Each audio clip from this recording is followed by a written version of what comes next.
네, 저희 이번 시간에는 이 쉼없이 움직이는 가상화폐 시장 이야기들 계속해서 살펴보도록 하겠습니다. 1부에서는 미국발이죠. 이 FOMC 회의와 관련된 소식들 살펴봤고요. 2부에서는 이 중국발 리스크, 이 헝다그룹 사태를 살펴볼 예정입니다. 오늘 도움 말씀 주신 밀레니얼 머니의 백훈종 샌드뱅크 이사님 스튜디오 나와 계십니다. 이사님 어서 오세요. 안녕하세요. 네, 연휴가 좀 길었어요. 어떻게 잘 보내셨나요? 네, 연휴 매우 길었고 네. 오랜만에 푹 쉬기도 했고 네. 추석 음식도 많이 먹고 해서 네. 지금 상당히 컨디션이 좋은 상황입니다. 아, 다행이네요. 이 연휴가 길었던 만큼 우리 시장에도 정말 큰 이슈들이 쏟아져 나왔는데요. 이 미국발 이슈들은 저희가 1부에서 살펴봤으니까 이제 2부에서는 저희 중국 관련된 소식들 한번 살펴보려고 합니다. 이 헝다그룹 관련해서 굉장히 뜨거웠는데 지금 현재 어떤 상황인가요? 저도 이제 연휴가 시작하자마자 코인 가격이 좀 내려가지고 네. 이제 무슨 일이지 싶었는데 네. 조금 내리는 정도가 아니었죠. 네. 굉장히 급락을 했고 아마 22일 날 한 9% 정도 폭락을 하더니 다음 날 또 10% 폭락을 하는 식으로 네. 계속 연쇄적으로 폭락을 했던 것 같습니다. 일단은 코인 시장이 좀 격하게 반응을 했던 국제 이슈에는 헝다 사태가 있는데 이제 중국어로 헝다라고 해서 네. 영어로는 에버그란데라고 합니다. 그러니까 영원히 크다라는 뜻을 한자 뜻을 가지고 있는 회사 이름이고 네. 부동산 투자 회사입니다. 네. 중국 내에서 한 1, 2위에서 2위 정도 하는 엎치락뒤치락 하거든요. 네. 투자 회사고 이제 굉장히 많은 중국 내 도시들에서 이제 부동산 프로젝트들을 진행했던 그런 이제 대규모의 부동산 프로젝트 투자 회사다라고 보시면 될 것 같고 지금 현재 이 회사가 이제 회사채를 되게 오래전부터 이 회사가 1996년도에 이제 설립을 해서 계속 부동산 투자를 진행해 온 회사인데 달러화 표시 채권을 회사채를 많이 발행을 했어요. 말하자면 이제 중국 시장 내에서 유통하는 채권도 있었지만 해외에서 발행해서 해외 투자자들 대상으로 돈을 받은 그런 채권도 많았다는 건데 이 채권들이 이제 한 3년 정도 전부터 좀 이자를 내기 어려워지는 상황, 채무 불이행 상황이 계속 이슈가 이제 도마 위에 오르면서 네. 이 회사가 결국 디폴트를 하는 게 아니냐라는 얘기가 이제 본격적으로 나왔습니다. 네. 그것 때문에 코인 시장이 좀 격하게 반응을 했다 이렇게 보시면 될 것 같습니다. 사실 이 정도로 규모가 큰 회사인데 이 파산을 직면하기까지 과정도 굉장히 험난했을 것 같거든요. 좀 더 구체적으로 파산의 원인을 살펴보자면은 어떤 요소들이 있었을까요? 이제 이 회사가 부동산 개발 회사인데 네. 부동산을 뭐 어떤 아파트나 아니면은 뭐 상업용 부동산이냐 이런 특정한 분야를 정해가지고 개발을 한 게 아니라 굉장히 광범위하게 진행을 했어요. 네. 그러니까 지금 500대 기업, 글로벌 500대 기업 중 하나에 들어갈 정도로 이 자산 규모가 큰 회사고 직원은 한 25만 명에 이를 정도로 네. 사세가 굉장히 넓어져 있는데 이럴 수 네. 있었던 이유가 이제 부동산업 외에도 정말 다양한 분야에 진출을 했어요. 전기차 회사도 지금 하나 가지고 있고요. 그다음에 광저우 FC라고 좀 중국 내에서는 유명한 프로축구 구단인데 네. 이 프로축구 구단의 또 대주주이기도 합니다. 구단주이기도 합니다. 그래서 우리나라 돈으로 2조 원 정도의 돈을 들여가지고 광저우 FC의 대규모 구장을 또 네. 이제 건설을 하기도 했죠. 이 회사가 직접. 네.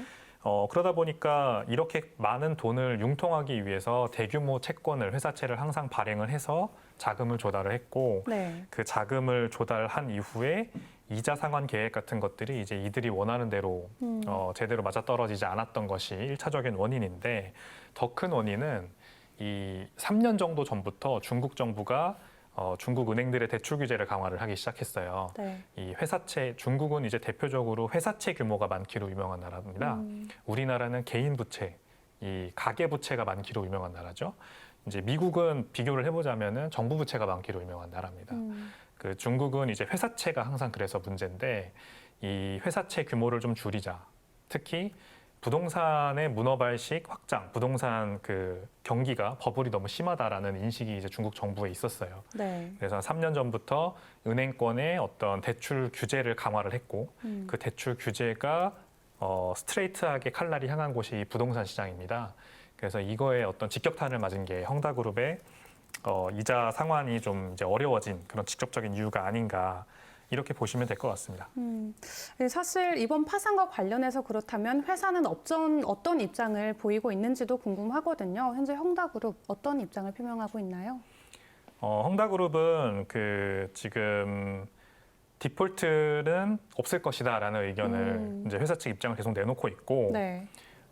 이제 회사의 핵심 부문들을 좀 매각을 하면서 이렇게 이자 재원을 마련하겠다 이런 식으로 좀 대응을 하고 있어요. 네. 그리고 정부의 어떤 적극적인 좀 도움을 요청하기도 하고 있습니다. 네. 근데 이제 중국 정부 입장에서는 이제 방금 말씀드렸듯이 3년 동안 이제 쭉 진행해온 은행권 대출 규제, 그러니까 경기 자체, 시장 자체에 너무 많이 껴있는 거품을 어느 정도 걷어내기를 원하는 입장인 것 같아요. 네. 그래서 헝다그룹이 이제 중국 정부 입장에서는 헝다그룹에 직접적으로 이렇게 자금 융통을 해주진 않을 거라고 그 관영 매체죠. 아마 환구시보일 텐데 관영 매체를 통해서 직접적으로 얘기를 했고 네. 대신에 은행권에 이렇게 유동성 공급을 계속 해주고는 있습니다. 이게 무슨 말이냐면 헝다그룹뿐만이 아니라 네. 뭐 여러 회사들의 회사채가 은행권을 통해서 이렇게 채권이 발행되고 이자가 지급되는 형태이기 때문에 네. 그 이자를 제대로 은행권이 회수를 못할 경우에는 혹은 원금 상환을 못 받을 경우에는 은행이 디폴트에 직면할 가능성이 있겠죠. 은행이 디폴트를 하게 되면 이제 은행에 예금을 맡긴 일반 소비자들 그리고 다른 회사들이 또 심각한 위기를 맞을 수가 있습니다. 네. 그러니까 이제 은행은 망하게 두지 않는다라는 중국 정부의 강한 입장이라고 보면 될 것 같고 대신에 헝다그룹 같은 이제 투자 회사, 개별 회사들 단에서는 네. 직접적으로 정부가 나서서 구제 금융해주지 않을 거다라는 지금 얘기를 하고 있는 상황입니다. 네. 네, 그렇다면 이 헝다 사태가 사실 암호화폐 시장의 가격을 전반적인 거의 20% 가까이 출렁였었잖아요. 이 정도로 큰 폭의 영향력을 줬던 배경도 분명히 있을 것 같은데 이 헝다와 암호화폐 시장도 어떤 관계가 있을까요? 일단 기본적으로 헝다그룹의 채무 불이행이 현실화되고 나면은 글로벌 금융 시장에도 분명히 충격이 있습니다. 네. 그 중국발 리만 브러더스 사태가 터지는 거 아니냐라는 얘기가 나왔었는데 이제 리만 브러더스 사태는 2008년에 있었던 일이고 다들 아마 기억하실 거예요. 미국에서 네. 이 부동산을 누구나 살 수 있게 은행들이 너무 방만하게 대출을 해줬어요. 그래서 뭐 그때 당시에 개도 대출자 명단에 있었다라는 얘기가 있었어요. 그만큼 대출을 은행이 네. 너무 쉽게 내주는 바람에 사실 상환 능력이 없는 사람들도 대규모 대출을 받아서 이렇게 집을 사고 집을 두세 개씩 소유하고 막 이랬던 거거든요. 근데 여기다가 더해서 리먼 브러더스 같은 투자은행이 그런 부실 채권들을 모아서 네. 그거를 하나의 어떤 바스켓처럼 꾸려가지고 그걸 또 상품으로 팔고 그거를 이제 금융회사들끼리 투자회사들끼리 돌려막기를 하는 바람에 네. 결국에는 부동산 시장이 무너지자 리먼 브러더스가 파산을 하는 사태였습니다. 근데 이제 비슷하게 갈 수 있다는 거죠.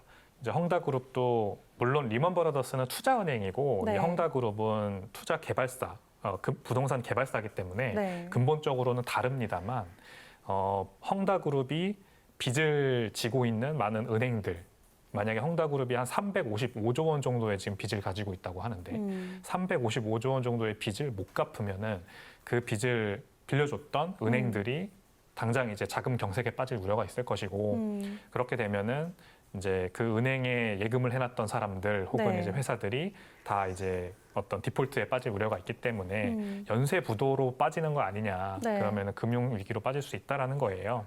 네. 이제 암호화폐 시장에는 어떻게 영향을 미쳤냐면 좀 재밌습니다.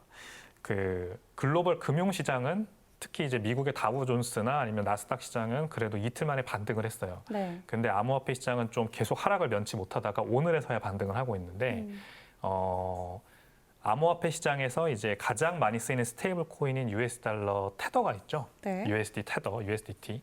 이 USDT가 혹시 이 헝다의 채권을 가지고 있는 게 아니냐라는 소문이 돌았습니다. 네. 그러니까 테더사가 홍콩에 있거든요. 네. 그리고 헝다그룹은 션전에 그 중국 남부에 있는 션전이라는 도시에 본사를 두고 있지만 홍콩 증시에 상장을 한 회사예요. 네. 그러다 보니까 커넥션이 있을 가능성은 있죠. 그리고 이제 아까 말씀드렸듯이 헝다그룹이 이 달러화 표시 채권을 많이 발행했다고 했잖아요.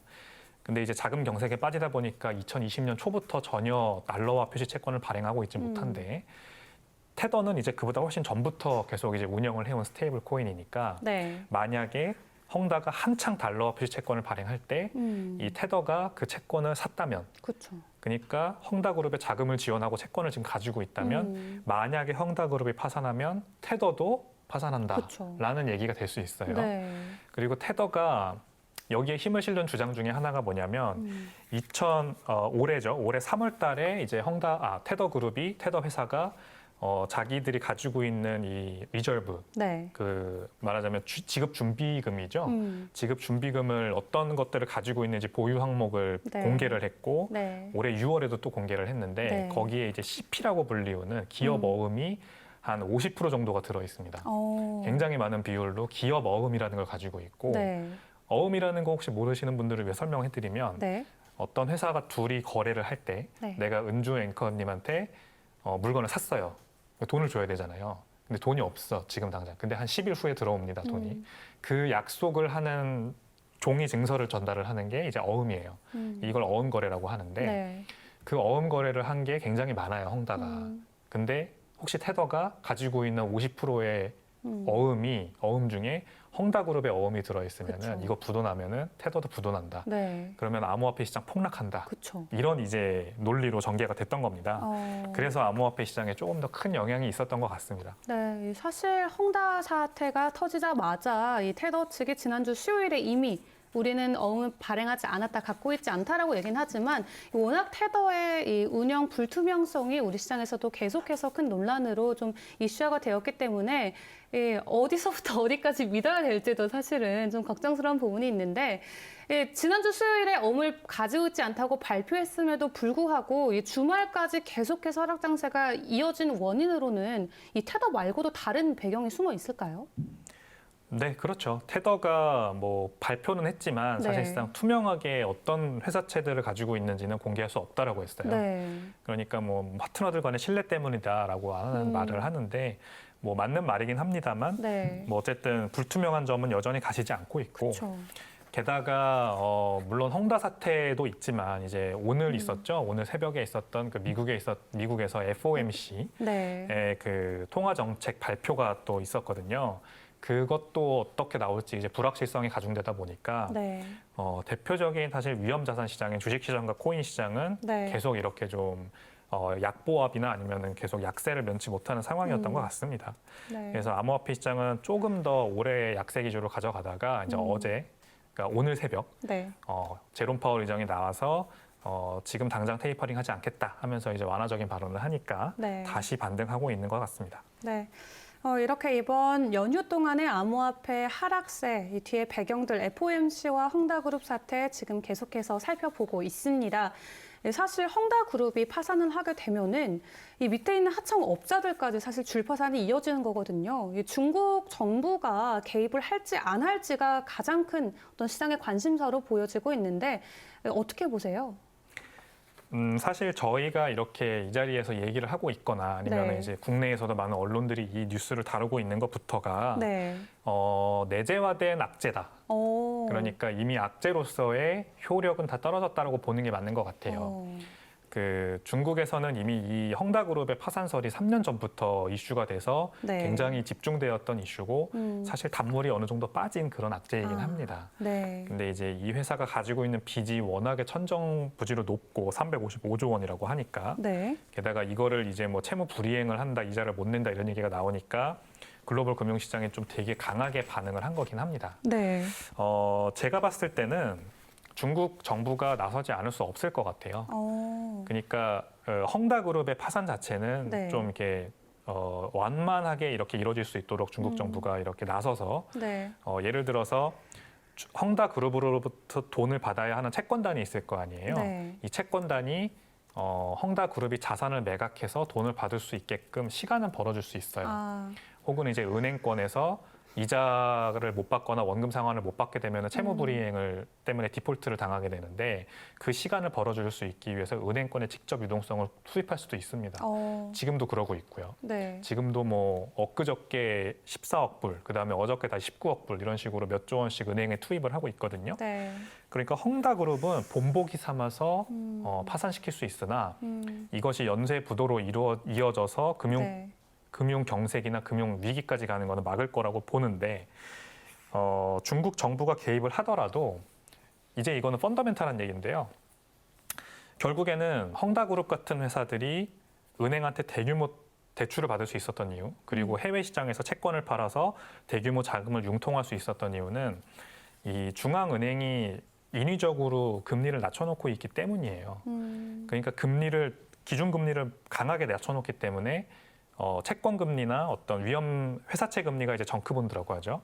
그런 것들의 금리가 많이 튀어나가지 못하게 잡아놓는 효과가 있습니다. 네. 그러니까 헝다그룹이라는 회사의 듀딜리전스, 기업 실사를 제대로 해서 이 회사의 자금 상환 능력이 어느 정도가 되는지를 은행에서 제대로 판별을 한 다음에 대출을 해줬다면 아마 이렇게 많은 금액을 대출해주지 못했을 수도 있고 아니면 이자가 훨씬 높았을 수도 있어요.